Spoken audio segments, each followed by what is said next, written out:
Hello there, it's Andrea Holwegner, CEO of HealthStand Nutrition. Here I am today talking about employee nutrition programs.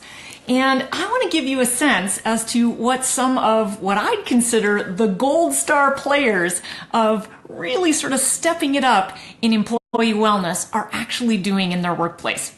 So if you're watching this video as an employer or senior HR person, awesome. But if you're not that person, I'd love you to share this video as well as the article that I've put up in the comments there, where you can just give people a little bit more of a sense as to the content I'm going to go through today.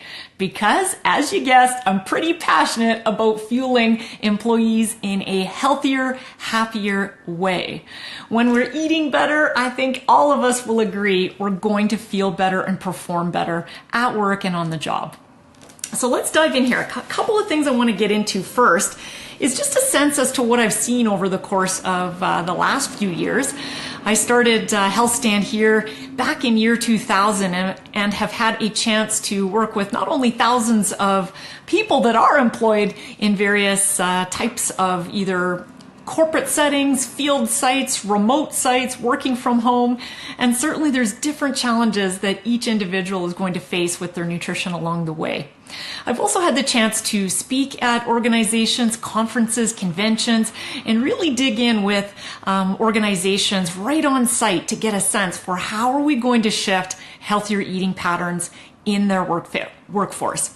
So some of what I share today is personal experience, and some of it I want to dig into some of the research that we're seeing in corporate nutrition specifically. So what I have noticed is there's a couple of different types of organizations I typically see. One, we've got an organization that maybe hasn't either got the time, the budget, the manpower, or even the knowledge or insight that they should be investing in wellness. And I think one of the challenges is sometimes it's a little bit more gray in the area of wellness to really know if I invest dollar and cents in wellness, what is that return on investment going to look like? And so to give you a sense, one of the most recent studies from Harvard Business Review found that a comprehensive employee wellness program that's also well managed, because you need a little management, of course, is going to have a return on investment as high as 6 to 1.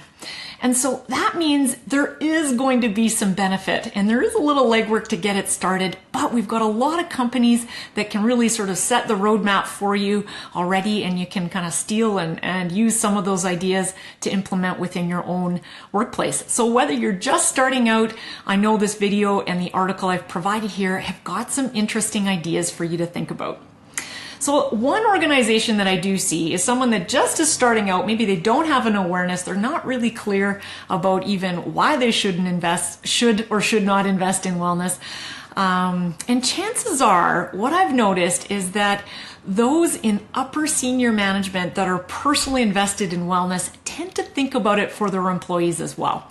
And so we do see that tech-based companies, or those with, I would say, a younger sort of CEO or younger workforce, we tend to see those tend to be the ones leading the way when it comes to the best workplace wellness programs, because we're talking about quality of life. We're talking about incentives for younger employees that may not have health challenges. And so the benefits in wellness tend to be that quality of life and just overall good nourishment throughout their workday.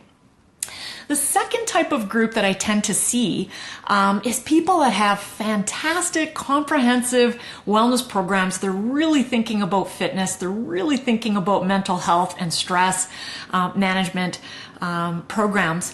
But what I sometimes see is that nutrition is very, very poorly handled. And so outside of maybe offering the odd workplace lunch and learn session, or maybe the odd, I don't know, share a healthy challenge during Nutrition Month, that's about all that they're doing. And I think there's so much more impact and so many more ideas that we could really up the bar on the nutrition programming. And what we know happens is when we push better nutrition right on site at work, it spills over into family life at home. And of course, we've just got healthier employees, happier employees. You're nourished, you're feeling good, you're coming to work vibrant.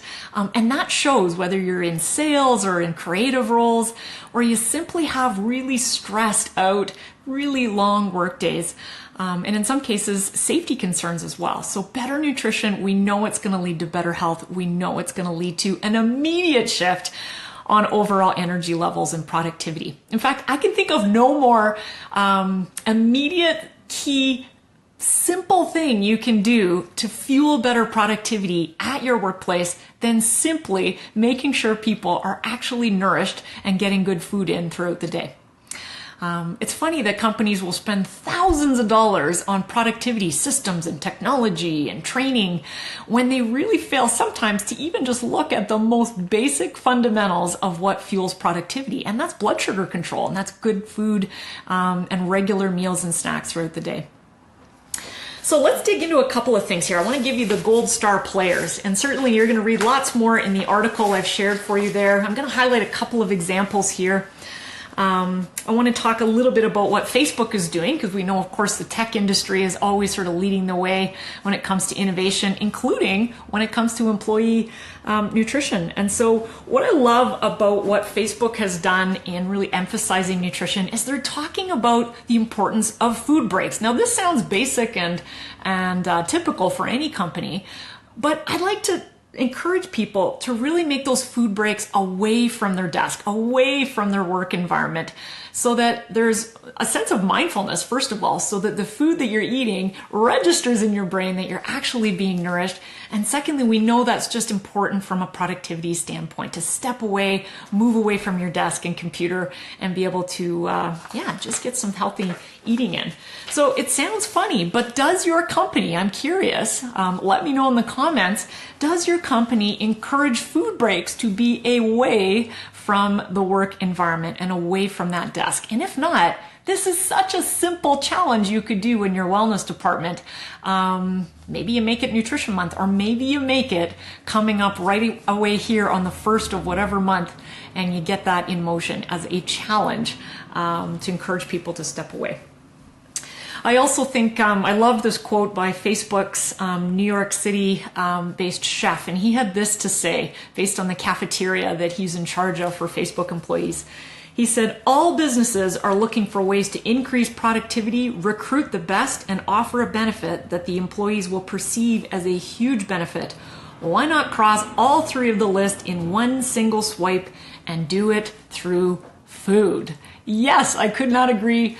I couldn't agree more. Absolutely. When we feed people, they just are happier about coming to work and putting in the hours and performing really well. So sometimes it doesn't even take a huge budget. It could be as simple as what, for example, I think it's Amazon that does this. Amazon just offers free bananas for people. Hey, this would be a heck of a lot better than offering cans of pop in a vending machine stocked into the fridge for your employees, or bowls of candy around the office. I'd love that budget to get funneled into something that's more of a fresh food that people will eat when it's sitting around the office. So another company I want to talk about, Google. Okay, we're talking about all the big players here. Of course, there's always some good innovation happening there. Google is really moving forward on using behavioral science and social engineering, all the cool stuff going on in research on how they can actually sort of subconsciously trigger their employees to have more thoughtful nutrition choices throughout their day. And so they've got a 24-hour cafe. They got some mini kitchens stocked with all sorts of not only just healthy foods. What I love that they've done here is they've color-coded meals, and they've also put them in portion size managed packages. And that is also key, because of course, if we're tired and we're working long days, we're stressed, bottomless packages and bowls and never-ending sort of plates that we can fill up in massive quantities isn't great. And so if we help people to portion manage those a little bit better, it's only going to be good for their overall wellness. So Google gets a gold star in my mind, because they're forward thinking on how do we just make sure what we stash in the cupboards are going to be good for people from a productivity standpoint. So they got things like trail mixes, fruits, nuts, all that good stuff stashed and ready to go. One of the other things I like Google is doing is they've partnered on an international sustainability project, and one of that piece is actually looking at just encouraging more plant-based or vegetarian-based options. Just first of all, it's fantastic to encourage employees to explore and step out of maybe their comfort zone. If they're more of a meat and potato family, keep going with that at home, but wouldn't it be great that you got a little exposure to the wonderful world of things like lentils and chickpeas and all the beautiful ways that chefs can prepare more vegetarian options? And again, those power plant dishes that Google are using have been really well received in just encouraging people to try something new that's really healthy for them. In fact, here's what Googlers actually had to say. They said they are 71% more likely to eat healthier at work than outside of work. So isn't that fantastic that they're willing to do it? When it's there, they'll make those choices. I want to talk also about Wegmans food markets. So they've introduced an interesting employee fitness challenge, and I see so many companies put together all sorts of different fitness challenges. But what I love is they've added a very clear way to add in a nutrition component. So rather than just doing fitness initiatives, guys and gals, let's put in something specific. So here's what they did. They encouraged people to walk 10,000 steps a day. Pretty common fitness thing that you're going to see in many companies. But they've also encouraged people, it's like, we're going to pick one nutrition goal, just one, not like 50 of them, but the one goal they focused on was we want people to eat 5 cups of fruits and veggies a day. So very, very specific and very, very trackable and measurable. And what they found is that over 25% of their 40,000 employee workforce actually took part in the challenge. And so I'd like to see that 25% upped a little bit higher, but 25% is still pretty good when we're just starting an initiative. And so, yeah, they encouraged all sorts of good things with that. But I love that they kept it super simple so that no matter how busy your wellness department is and employees on site, it's just like they just were focusing on 2 specific things. So rule of thumb, keep it simple. You can always get more fancy and creative and complicated later. Allstate Insurance of Canada, they've got some interesting things going on. I finally have a Canadian company here. They put together, of course, a wellness initiative that is entirely based on a remote workforce. And so you have to be a little bit more creative here when you can't gather everybody. And so they've got a pretty good award-winning healthy workplace strategy that's integrated 4 parts of wellness: nutrition, financial, physical, and mental. And so what I love about specifically what they've done on the nutrition front is they're talking about meal planning in terms of seminars and online opportunities. They're giving out healthy recipes. And one of the key things they're doing is they're rewarding participation in those completion. And I think that's important. We all need a little bit of a nudge to receive something as a bit more of a bonus to really get us doing the work and maybe things that we don't naturally want to talk about. So if your employee base is really struggling with their health, maybe they're not particularly interested in fitness or nutrition, or maybe you got a lot of smokers on site in your workplace, then you gotta build in some of those reward incentives to get people over the hurdle of taking action on just learning some of the stuff that you're putting out there. So I'm a huge fan of building in some reward systems. That can be as simple as gift cards. That can be as simple as putting more dollars into your employee wellness fund, or it can be a heck of a lot more complicated depending on what you want to do. So a couple of more things I want to talk a little bit about before I wrap up our video here and hopefully get you anxious to go in and read that article I've also put in the notes there. I want to talk a little bit about where to begin and how to sort of begin thinking about implementing a healthy eating program. One of the things that I encourage all organizations to do is, first of all, just take a step back and a global look at all the aspects of where nutrition can be showing up in your organization and just almost audit yourself on how are we doing. I've got a workplace nutrition scorecard that you can download. It's mentioned in the article if you click over to that. And you can fill that out and just see, like, how do we score when it comes to thinking about all the components about nutrition at our workforce. The second thing I'd like you to think about is some of the most basic, easiest things to implement right off the get-go. First off, do you have pop in your office? If it's stocked in pop machines, if it's stocked in the fridge, I'd love to see you think about getting rid of that as soon as possible. Because guess what? Those that are popaholics, they're going to go out and buy some pop. What you really want to do is funnel that budget into something that is going to be the first step in your health and wellness program. And so maybe that's as simple as having yogurt parfait Friday mornings on the first week of the month. Or maybe that is bringing in veggies and hummus cups, individual cups or trays on Friday afternoons.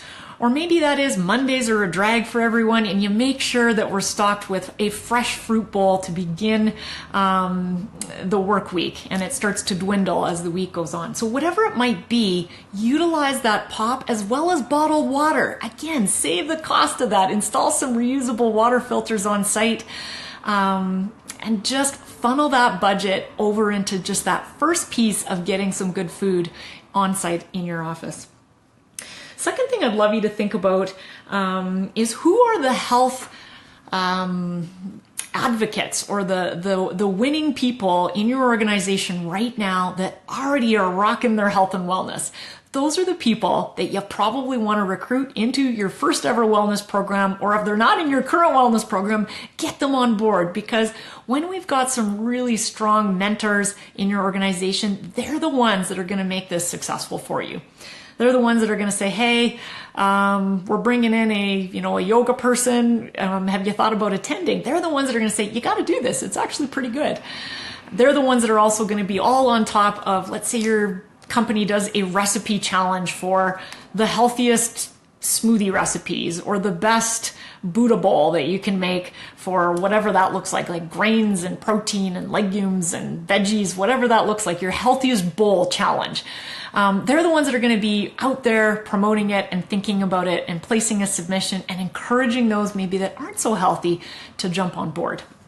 So I'm a huge fan of challenges related to bringing in and sharing potluck-like style cuisine, but frame what that needs to look like. Frame that you're doing healthy tapas, or frame that you're doing a build your own breakfast burrito and have people contribute ingredients for something like that. So really great initiatives. And again, starting small is really where it begins. And then those that attend and those that are there taking part in that health and wellness initiative, start to ask them a lot of questions about what do we need, what could we work with, and would you be willing to help support some of the initiatives that we're rolling out. A lot of times those healthy people are watching and observing and wondering maybe how they can help, but just need someone to take leadership and get them going along the way.